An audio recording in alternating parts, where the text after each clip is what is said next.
Débrief. Real Madrid 1-2 Arsenal. Une élimination qui fait mal. Trop mal. C'est fini. On est dehors.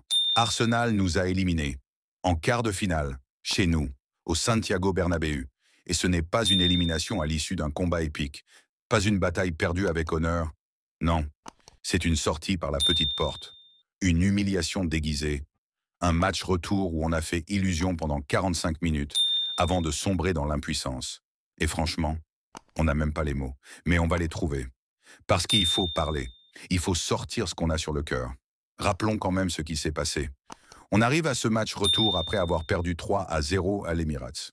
Un non-match absolu là-bas. Une fessée. Et pourtant, malgré ça, malgré la claque, le peuple madridista y croyait. Parce qu'on connaît cette équipe. Parce qu'on connaît ce club. Parce que les remontadas, c'est presque une tradition chez nous. On l'a fait contre Wolfsburg. On l'a fait contre le PSG, contre Chelsea, contre City. On l'a vu 1000 fois. Le Bernabéu, quand il rugit, peut tout changer. Mais cette fois, rien. Zéro. Nada. On a démarré avec de l'intensité, c'est vrai. Le stade chantait. L'équipe pressait. Les intentions étaient là. On a marqué ce but d'égalisation avec Vinicius sur un pressing du Brésilien, une faute d'attention de Saliba. Et là, on s'est tout dit, c'est parti, ça va le faire. Mais c'était un mirage. Parce qu'après le premier 1, il n'y a pas eu de vague, il n'y a pas eu de folie. Il n'y a pas eu ce tsunami offensif qu'on attendait. Au lieu de ça, on a contrôlé le ballon, on a fait tourner, on a gardé la possession. Mais, pour faire quoi? Aucune frappe dangereuse, aucun tir cadré dans les minutes après le but. Et en face, Arsenal ne paniquait pas. Ils attendaient, ils observaient, et ils savaient, le Real n'a pas de plan B. C'est là que la frustration monte, parce qu'on peut parler des joueurs, de leur performance, mais les décisions du coach, on ne peut pas les ignorer. Modric sur le banc. Encore. Dans une soirée de Ligue des Champions au Bernabéu, avec un match à retourner, tu laisses Modric sur le banc. À quel moment c'est logique? À quel moment c'est stratégique? Même Ceballos, qui aurait pu apporter du mouvement, de l'agressivité, de la percussion, invisible. Pas une minute. Et les changements? Des changements sans plan de jeu, des changements sans espoir. J'aimerais poser une question à Ancelotti. Pourquoi fait sortir Vasquez dans le match? Lui qui joue un grand match, ce qui n'est pas dans son habitude, tu l'as fait sortir. Pourquoi, Carlo? C'est inadmissible, incompréhensible. Quand tu vois que tu n'y arrives pas, quand tu vois que ton équipe ronronne, tu dois agir, tu dois tenter de les pousser, tu dois bousculer. Mais Carlo n'a rien fait, il a regardé, il reste s'asseoir tranquillement, comme si l'équipe allait se réveiller toute seule. Spoiler, elle ne s'est jamais réveillée. On va aussi dire les choses comme elles sont. Chapeau à Arsenal, il a été excellent. Pas flamboyant, pas spectaculaire, mais intelligent, froid, calculateur. Ils ont attendu leur moment. Ils ont absorbé la pression. Et à la première faille, But, Saka, Ødegaard, Rice, Saliba, partez. Ils ont tous livré une masterclass défensive et tactique. Ils ont tué le match sans émotion. Ils ont joué comme un grand d'Europe. Et c'est peut-être ça qui fait encore plus mal.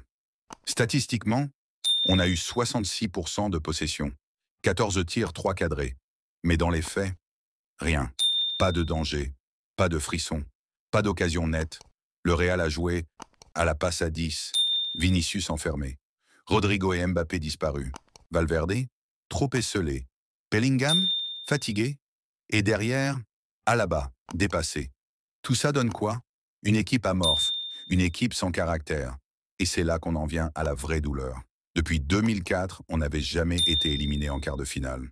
On est le Real Madrid, le club des nuits impossibles, le club des miracles. Et là, on sort en quart. Chez nous, avec un seul but marqué sur 2 matchs. C'est un échec monumental. Et on ne peut pas juste dire « c'est le football ». Non, pas comme ça, pas avec autant de passivité, pas avec aussi peu de révolte.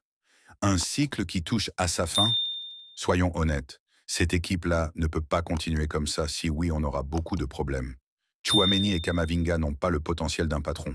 Rodrigo est trop irrégulier. Vinicius ne peut pas tout faire seul. Et Bellingham aussi, il doit savoir où est son vraie place, qui est le milieu, non pas avant-centre. Mbappé doit nous monter qu'il a des couilles, car au Real, ce sont les nuits magiques qui déterminent votre valeur. Alors quoi? On attend encore. On espère quoi? Non, il faut reconstruire. Il faut prendre des décisions fortes. Le Real Madrid ne peut pas devenir une équipe banale. Pas après tout ce qu'on a vécu. Pas après tout ce qu'on a gagné. Oui, il pourrait gagner la Liga si Barcelone perd des points, ce qui pourrait se faire. Mais soyons francs, qui s'en soucie? La Liga, c'est bien, mais la Ligue des Champions, c'est notre ADN, notre obsession, notre identité. C'est pour ça qu'on existe. Et cette année, cette campagne, c'est un immense gâchis. On avait l'effectif, on avait le talent, on avait le Bernabéu, mais on n'a pas eu l'attitude. Et c'est ça qui fait le plus mal. Cette élimination ne doit pas être balayée, elle doit être analysée, assumée, et surtout, elle doit marquer un tournant. Car si on continue comme ça, on ne sera plus le Real Madrid, on sera juste un géant endormi qui vit dans ses souvenirs. Et ça, aucun Madridista ne peut l'accepter. Merci d'avoir suivi cette vidéo, lâche un like, abonne-toi à la chaîne et active la cloche pour ne rien rater des prochaines analyses et actus du Real Madrid. On se retrouve très vite pour une nouvelle vidéo à la Madrid.